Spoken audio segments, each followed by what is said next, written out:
سرکار نے جانے نہ دیا۔ الحمدللہ رب العالمین والصلاة والسلام علی سید المرسلین، اما بعد فاعوذ باللہ من الشیطان الرجیم، بسم اللہ الرحمن الرحیم۔ پڑھیے الصلاة والسلام علیک یا رسول اللہ وعلی آلک واصحابک یا حبیب اللہ۔ الصلاة والسلام علیک یا نبی اللہ وعلی آلک واصحابک یا نور اللہ۔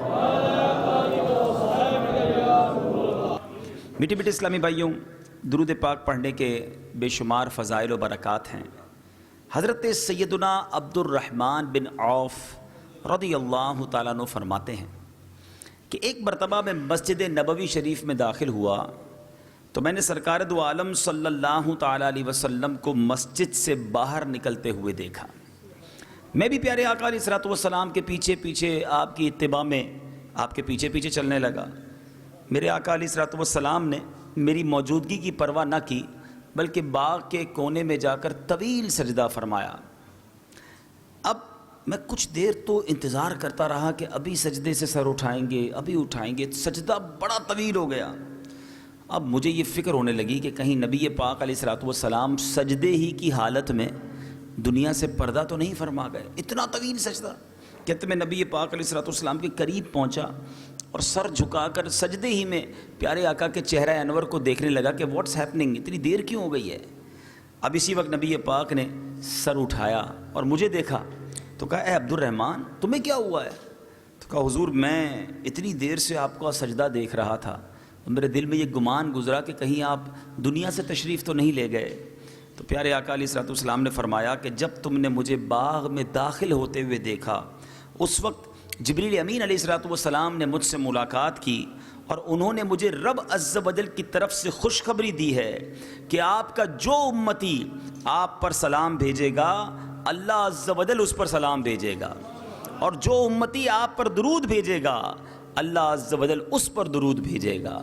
گویا نبی پاک علیہ الصلوۃ والسلام اس خوشخبری کی وجہ سے اتنے طویل سجدے میں چلے گئے کہ درود نبی پاک پر بھیجیں، برکتیں اللہ عطا فرمائے۔ تو اے میرے بیچے اسلامی بھائیوں، پھر ہمیں کس قدر درود پاک پڑھنا چاہیے۔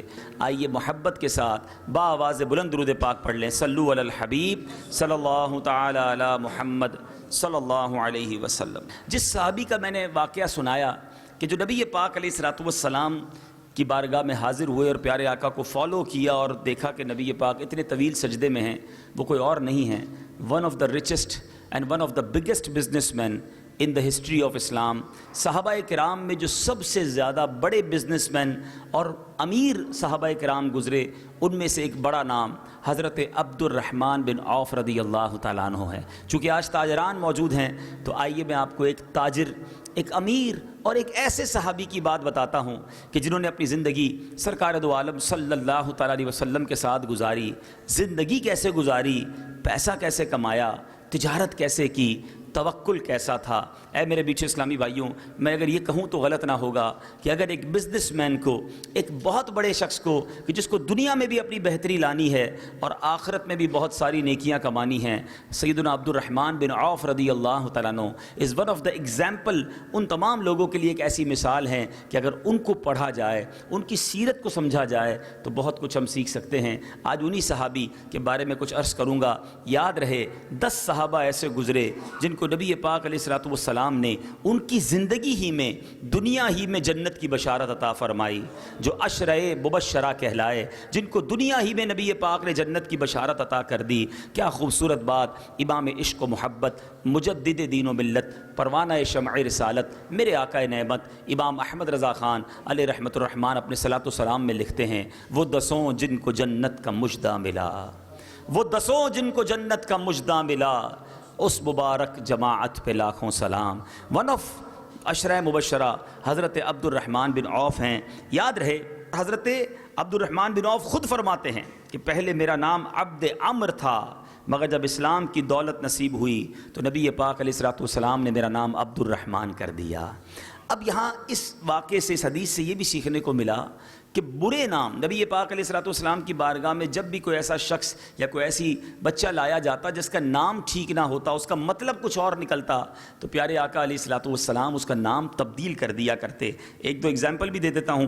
امیر المومنین حضرت سیدنا عمر رضی اللہ تعالیٰ عنہ کی ایک بیٹی کا نام عاصیہ تھا۔ عاصیہ عاصی سے ہے نا، گناہ گار، عاصیہ نام تھا۔ پیارے آقا علیہ الصلوۃ والسلام نے ان کا نام بدل کر جمیلہ کر دیا۔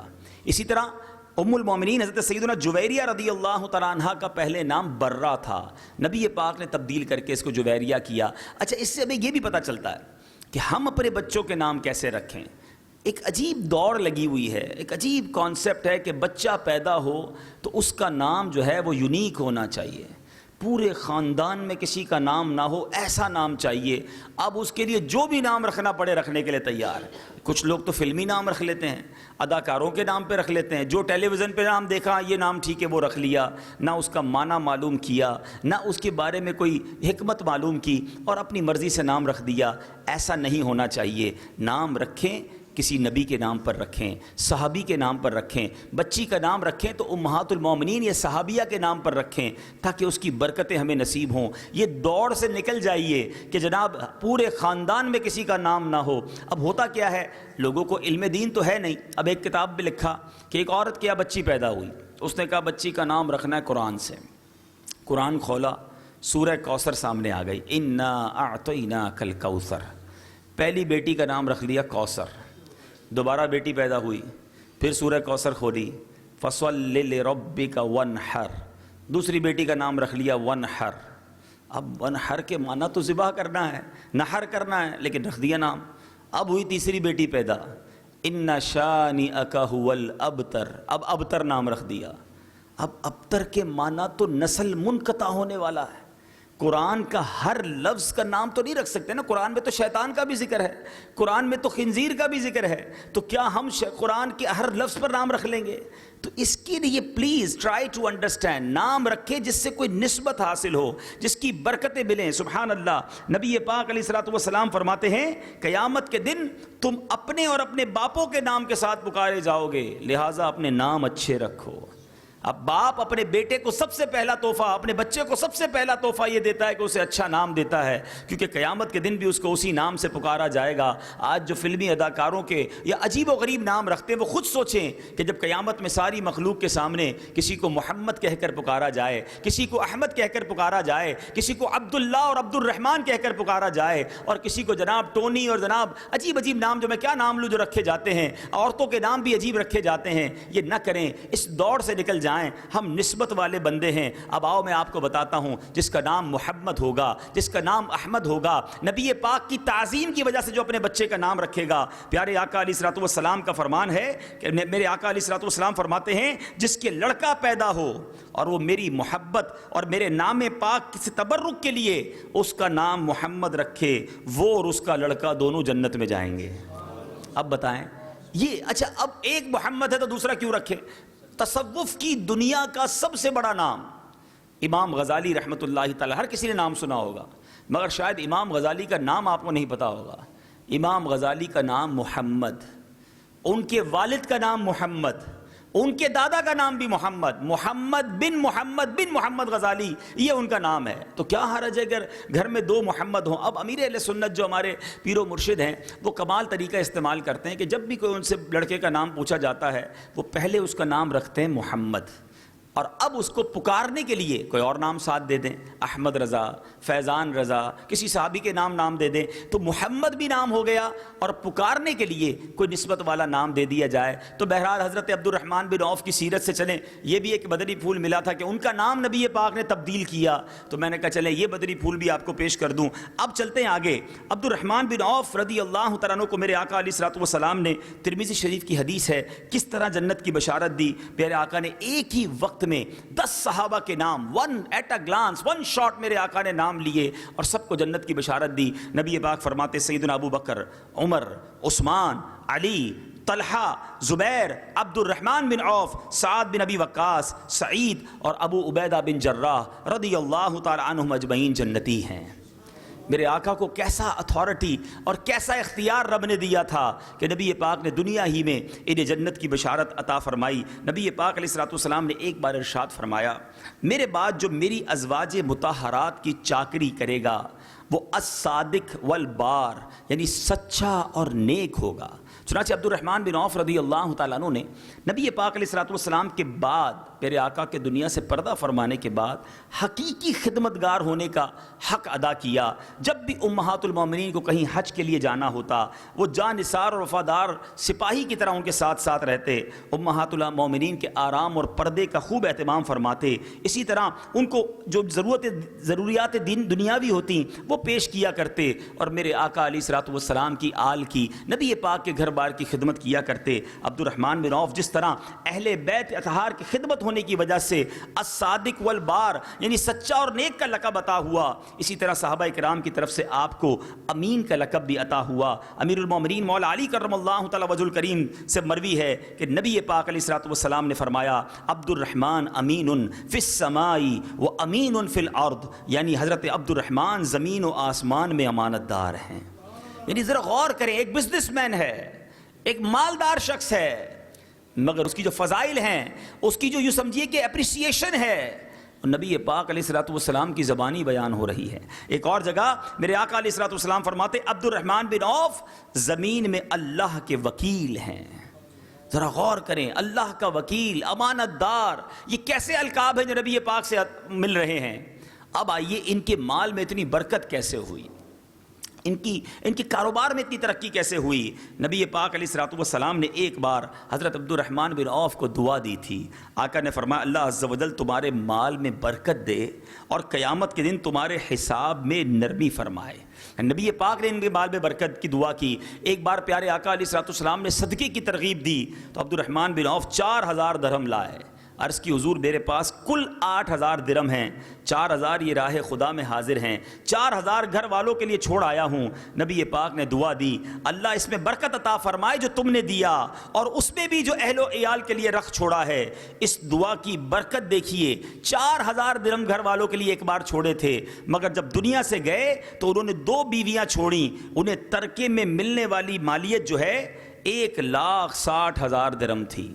4000 درہم ملٹی پلائی ہو کر کہاں پہنچ گئے؟ حضرت عبد الرحمن بن عوف خود کہتے ہیں کہ جب سے آقا نے مجھے دعا دی ہے، اب میرا حال یہ ہے، میں پتھر بھی اٹھاتا ہوں تو مجھے امید ہوتی ہے کہ اس دعا کی برکت سے اس کے نیچے سونا ہی ملے گا۔ جس کام میں ہاتھ ڈالتے اس کام میں برکت ہو جاتی، ہر بزنس آپ کا انکریز ہوتا تھا۔ اے میرے میٹھے اسلامی بھائیوں، امیر المومنین، اب یہاں یہ بات بھی کلیئر ہو گئی کہ پیسہ زیادہ ہونا، مال کمانا، بزنس کرنا، یہ اسلام کو مذموم نہیں ہے، یہ شریعت اس کے خلاف نہیں ہے، لیکن تاجروں کو چاہیے کہ بزنس کریں مگر اسلامی تعلیمات کی روشنی میں کریں۔ میں آپ کو ایک حدیث سناتا ہوں۔ نبی پاک علیہ الصلوۃ والسلام نے فرمایا، میرے آقا فرماتے ہیں، امانت دار تاجر، حدیث کا مضمون ہے، قیامت کے دن صدیقین اور شہداء کے ساتھ اٹھایا جائے گا۔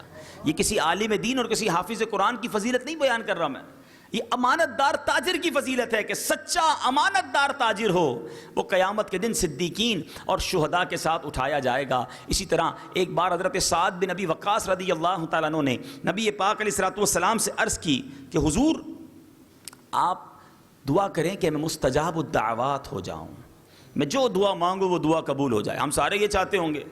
نبی پاک نے ایک ہی جملے میں اس کا حل ارشاد فرما دیا۔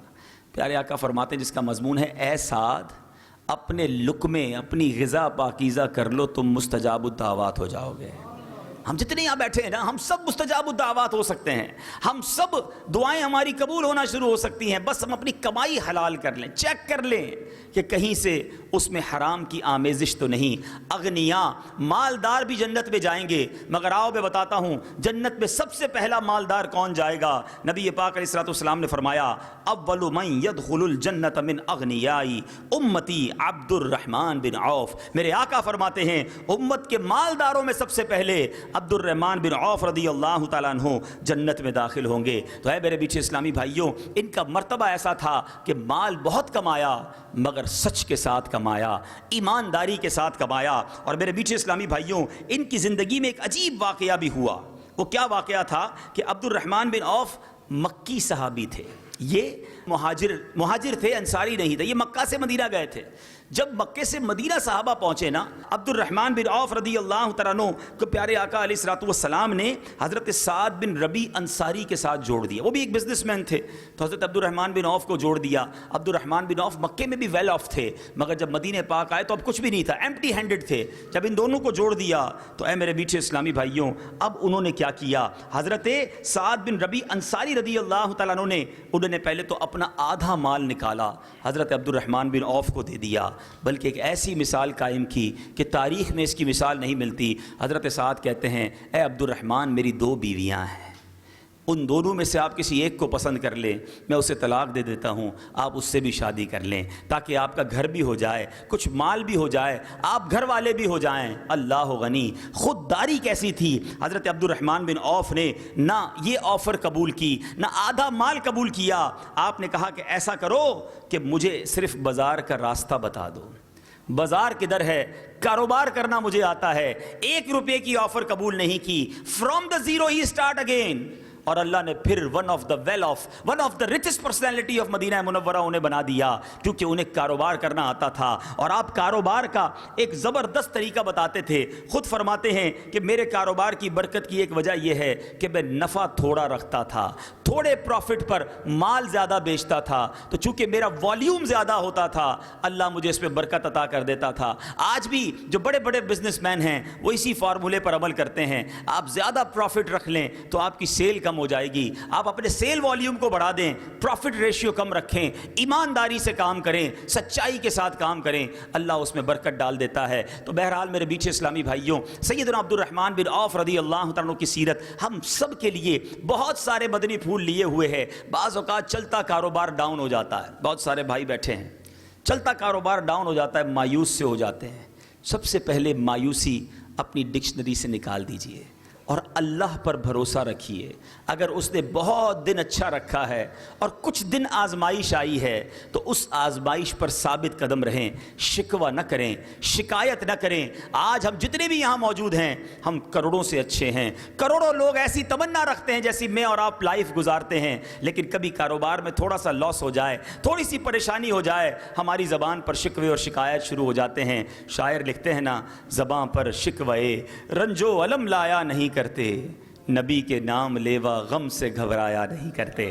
حضرت عبد الرحمن بن عوف ونس زیرو ہو گئے تھے، سب کچھ چھٹ گیا تھا، اپنا شہر بھی چھٹ گیا، there is no factory, no shop, no house، کچھ نہیں تھا، مگر اللہ پر بھروسہ تھا، اللہ نے پھر کھڑا کر دیا۔ اور میرے بزرگ بیٹھے وہ جانتے ہیں، جو ایماندار لوگ ہوتے ہیں، بعض اوقات ان کے لوگ پیسے کھا جاتے ہیں، بعض اوقات کسی وجہ سے لاس ہو جاتا ہے، لیکن اگر ایمانداری ساتھ ہے اللہ پھر عروج دے دیتا ہے، پھر دھوپ کے بعد پھر چھاؤں آ جاتی ہے۔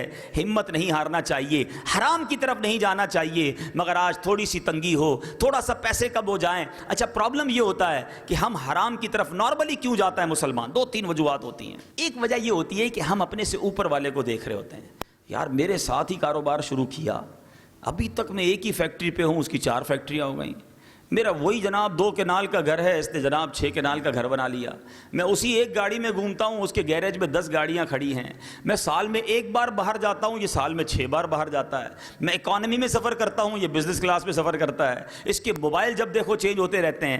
جب بھی یاد رکھیں، آپ دنیا میں اپنے سے اوپر والے کو دیکھیں گے نعمتوں میں، آپ کبھی سیٹسفائی نہیں ہو سکیں گے، یہ ہمیشہ یاد رکھیں۔ ہر شیر کا سوا شیر ہے۔ آپ اگر کروڑ پتی ہیں، آپ ارب پتی کو دیکھ کر پریشان ہوتے، آپ ارب پتی ہیں، آپ خرب پتی آپ کو نظر آنا شروع ہو جائیں گے۔ اس کی یہ ریس کبھی ختم نہیں ہوگی۔ اگر سکون پانا ہے تو اپنے سے کمتر لوگوں کو دیکھیں۔ آپ گاڑی میں گھومتے ہیں، لوگ بسوں میں گھومتے ہیں، آپ گھر میں رہتے ہیں، لوگ مکان فلیٹس میں رہتے ہیں، کرایوں کے گھر میں رہتے ہیں۔ آپ اور میں ابھی لنچ کر چکے یا لنچ کریں گے، کچھ ایسے بھی ہیں جنہوں نے آج صبح سے ناشتہ نہیں کیا ہوگا، آج رات کو گھر جا کر کئیوں کے گھر میں ایئر کنڈیشن ہوگا، مگر آج رات ایسے بھی لوگ گزاریں گے جن کے گھر میں پنکھا بھی نہیں ہوگا۔ ان لوگوں کو دیکھو اور پھر اللہ کا شکر ادا کرو کہ مالک تو نے مجھے کروڑوں سے اچھا بنایا۔ اچھا ان میں کئی ہم سے زیادہ نیک بھی ہیں، ہم تو نیک بھی نہیں، عبادت گزار نیکوکار ہے پھر بھی پریشان ہیں۔ میں کہتا ہوں ابھی یہاں کوئی بھی میرا بھائی بیٹھا ہے جو مجھے بعد میں چینل پر سنے، میں سب کو چیلنج کرتا ہوں، اس وقت جیسی آپ لائف گزار رہے ہیں، کروڑوں لوگ ایسا خواب دیکھ رہے ہیں۔ آپ کہیں گے نہیں میں پریشان ہوں، میرا کام نہیں چل رہا، کیسے خواب دیکھ رہا ہے کوئی؟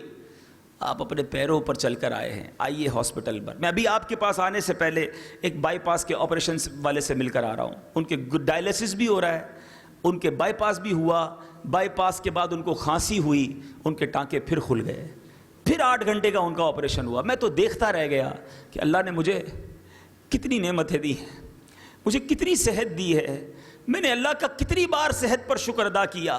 شکوہ تو کیا کہ میرا بازار ڈاؤن ہو گئی، شکوہ تو کیا کہ میرے تھوڑے پیسے کم ہو گئے، مگر اللہ نے مجھے کتنی بیماریوں سے بچایا ہے۔ آئے دن نئی نئی بیماریاں اناؤنس ہوتی ہیں، ہمیں تو سجدہ شکر ادا کرنا چاہیے کہ مالک تو نے بیماریوں سے مجھے بچائے رکھا ہے، میری آنکھیں سلامت ہیں، میرے کان سلامت ہیں، میرے پیر سلامت ہیں۔ ارے اربوں روپے ہوں آپ کے پاس، میں آپ سے پوچھتا ہوں آپ کے پاس آنکھیں نہ ہوں، کیا کرو گے ان پیسوں کا؟ آپ کے پاس کروڑوں روپے ہوں، آپ کے پیر ہی نہ ہوں، چل ہی نہ سکتے ہو، پوچھو اس سے جس کے پیر نہیں ہیں۔ ارے پیسے بہت سارے ہوں، زبان ہی نہ ہو، اچھا ایسا نہیں کہ جو مل گیا وہ جا نہیں سکتا۔ اچھا اب بعض اوقات سیٹسفیکشن یہ ہو جاتا ہے کہ چلو زبان، ہاتھ، پیر سب سلامت ہی ہے نا، یہ رب نے دیا ہے۔ ان اللہ علی کل شیء قدیر، وہ جب چاہے یہ نعمت واپس لے سکتا ہے۔ میں کل ملا ہوں، ایک جگہ میرا بیان تھا سیال کوٹ میں، ایک صاحب ملے مجھے، بالکل پتہ بھی نہیں چل رہا تھا، کہہ رہے کچھ دنوں پہلے میری آنکھیں چلی گئی ہیں، اچانک آنکھیں چلی گئی۔ میں آپ سے پوچھتا ہوں، پوری فیکٹری آپ کے پاس ہے اور آپ کی 2 فیکٹریاں ہو جائیں یہ بڑی نعمت ہے، یہ آپ کی آنکھیں لٹ جائیں یہ بڑی زیادہ مصیبت ہے۔ شکر ادا کرنا سیکھیں، نہ دیکھو ایسے لوگوں کو جو تم سے آگے چلے گئے، نہیں پہنچ سکو گے، کس کس تک پہنچو گے؟ جو رب نے دیا اس پر شکر اور قناعت کرو۔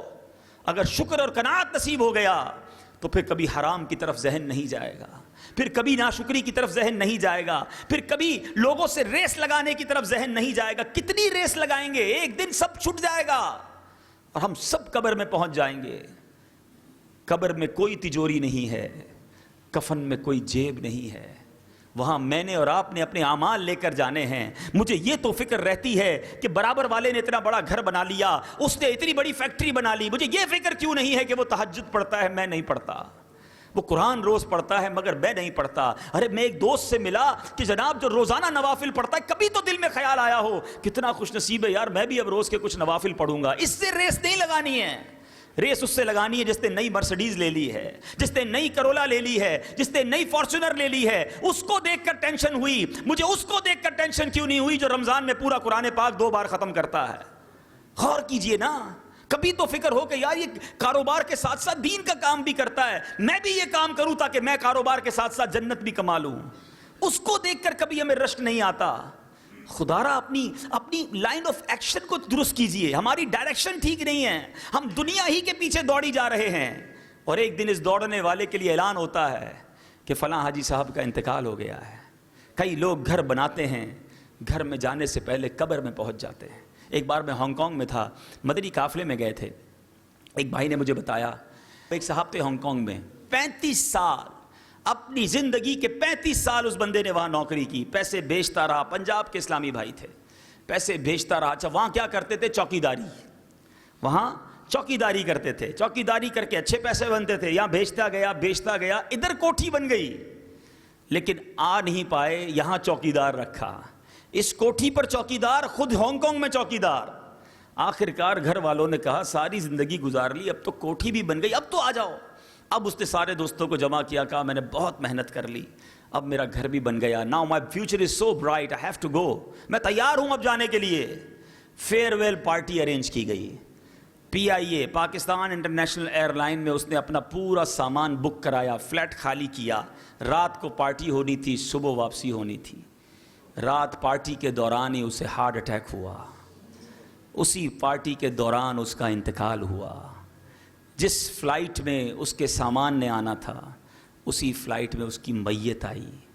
جس گھر کو 35 سال لگا کر بنایا تھا، ایک رات اس گھر میں نہیں گزاری، وہی بندہ قبر میں چلا گیا۔ 35 سال میں ہم نے کتنی بار قبر بنانے کی کوشش کی، آپ سب، میں بھی آپ کے ساتھ شامل ہوں، میں اپنے آپ سے بھی بات کرتا ہوں، صبح سے شام دنیا کی فکر تو ہے، مگر جس قبر میں آج رات بھی جا سکتا ہوں وہ قبر روشن ہوگی کہ نہیں، اس کی کس کو فکر ہے؟ حلال کماؤں تاکہ قبر میں سانپ نہ آ جائیں، حرام کی طرف نہ جاؤں کہیں رب ناراض نہ ہو جائے، حرام کاموں سے بچاؤں۔ آپ مجھے بتائیں، جس کو اللہ نے کروڑوں سے اچھا بنایا اس کو تو زیادہ سجدے کرنے چاہیے تھے، جس کو مجھے اور آپ کو یہ ٹینشن نہیں کہ پہلی تاریخ کو مجھے تنخواہ ملے گی یا گھر میں کھانے کو کیا ہوگا. ہم لوگوں کو تنخواہ دینے والے ہیں.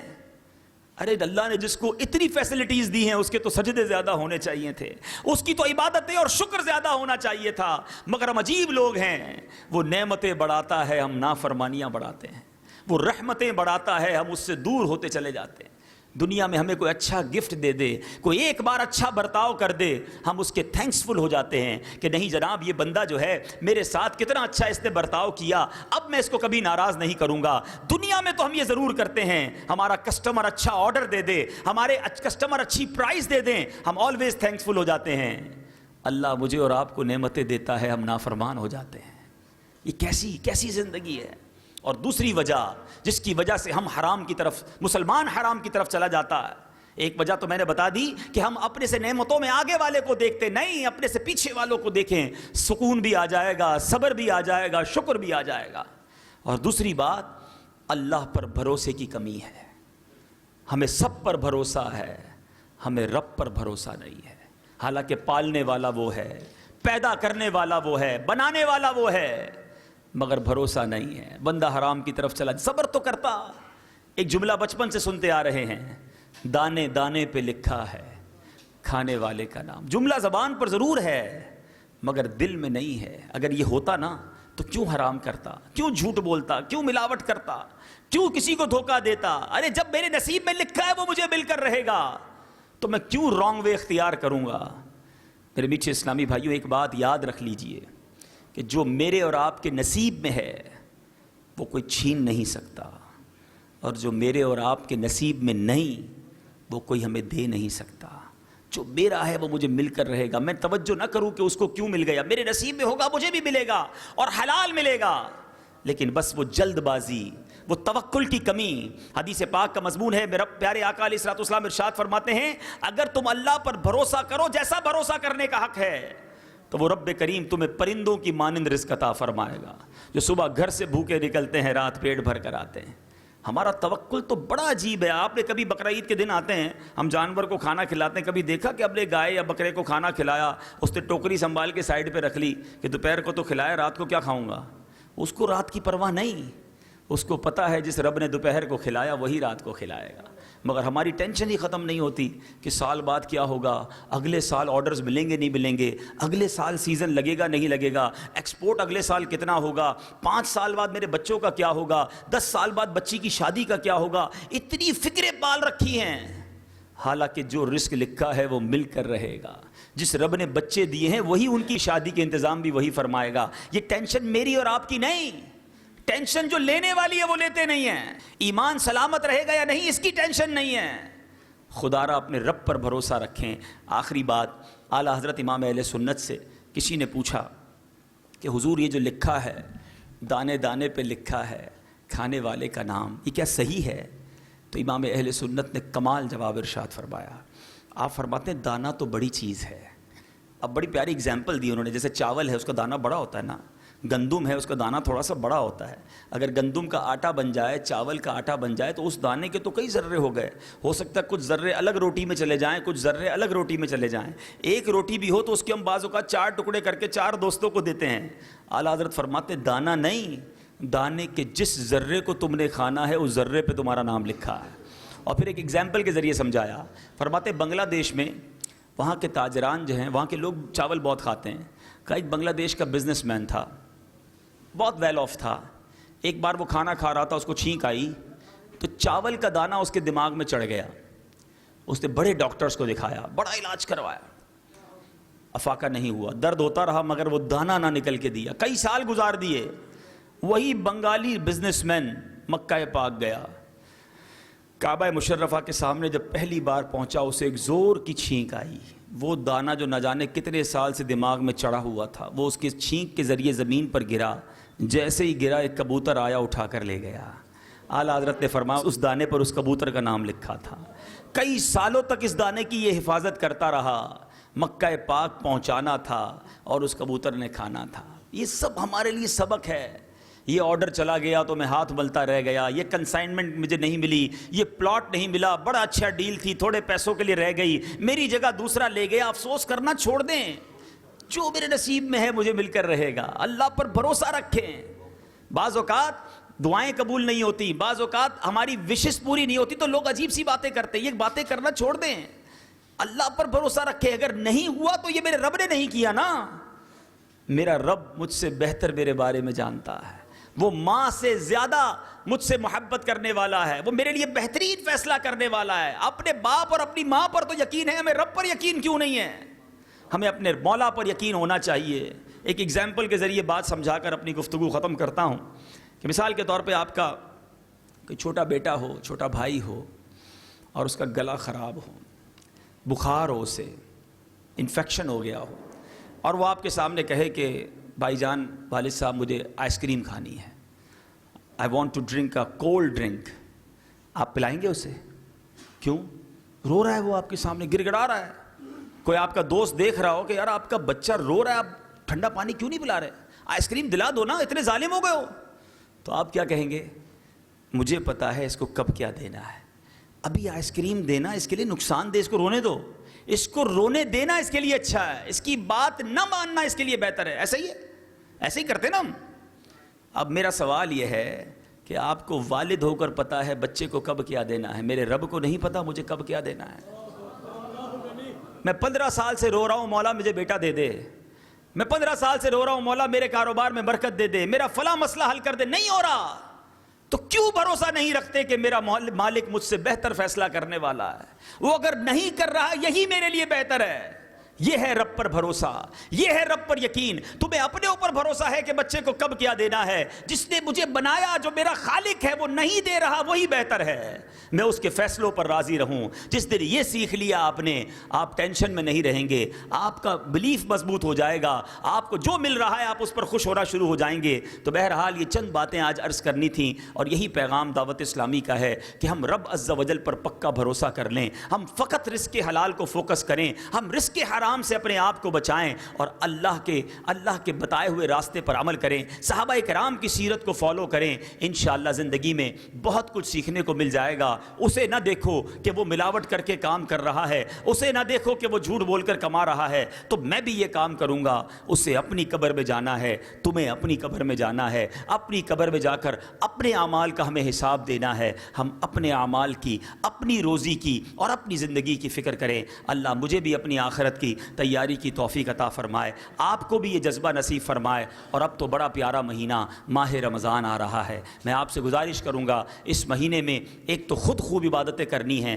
اور بالخصوص اپنی لیبرز کے لیے, اپنے امپلائیز کے لیے آسانیاں فراہم کریں. یہ بہت اچھا طریقہ ہے کہ روزہ دار لیبرز کو کچھ ریلیف بھی دیا جائے, کچھ انہیں زیادہ انسینٹیو بھی دیا جائے. بلکہ اگر آپ اپنے لیبر میں بونس دیتے ہیں, اگر انہیں رمضان میں بالکل دینا چاہیے, آپ انہیں کوئی انسینٹیو دیتے ہیں, تو میں مشورہ دوں گا وہ رمضان سے پہلے دے دیں, تاکہ ان کے گھر میں بھی رمضان اچھا گزر جائے, وہ بھی ریلیف کے ساتھ رمضان گزار سکیں. اللہ آپ کے رزق حلال میں برکت دے. آپ کے ملازمین کا آپ پر حق ہے, وہ اور کس کے پاس جا سکتے ہیں؟ اپنے ملازمین کو اچھا, ان کو انسینٹیو دیں, صدقہ دیں, ان کو جناب جو گھر کی ضروریات ہوتی ہیں وہ تقسیم کریں, اور ان کے دل کی دعائیں لیں. اور اپنی فیکٹری کے اندر بھی ایسا ماحول بنائیں کہ سب روزہ رکھیں, سب نمازیں پڑھیں, تاکہ ہمارے کاروبار میں بھی برکت ہو, اور وہ مسلمان جو ہیں وہ اچھے مسلمان بننے میں کامیاب ہوں. میں بھی نیت کرتا ہوں, آپ بھی نیت کر لیں, انشاءاللہ رمضان کے پورے روزے رکھیں گے, رمضان کی انشاءاللہ پوری تراویح پڑھیں گے. ہم اللہ سے دعا کرتے ہیں اللہ ہمیں صحت اور عافیت کے ساتھ رمضان عطا فرمائے, اور سارے روزے رکھنا, ساری تراویح پڑھنا اور خوب تلاوت کرنا نصیب فرمائے. یہی دعوت اسلامی کا میسج ہے. آل اراؤنڈ دا ورلڈ آپ کی دعوت اسلامی سنتوں کی خدمت کر رہی ہے. بزنس کمیونٹیز ہوں, دنیا بھر کے چیمبر آف کامرس میں, اسٹاک ایکسچینج میں, اور ان کے جو جتنے تاجران جہاں ہوتے ہیں وہاں جا کر ہم نیکی کی دعوت دیتے ہیں. اور اسی سلسلے میں آج گجرات چیمبر آف کامرس آنا ہوا ہے. آخر میں گجرات چیمبر آف کامرس کے چیئرمین, وائس چیئرمین اور جو آپ کی کمیٹی کے حضرات ہیں جنہوں نے آج ہمیں موقع دیا, دل کی گہرائیوں سے ان کا شکریہ ادا کرتا ہوں. اللہ کریم آپ کا ہمیں بلانا بھی قبول فرمائے, اور ان احباب کا, ان اسلامی بھائیوں کا آنا بھی قبول فرمائے. میرے اعمال کا بدلہ تو جہنم ہی تھا, میں تو جاتا مجھے سرکار نے کہا, جانے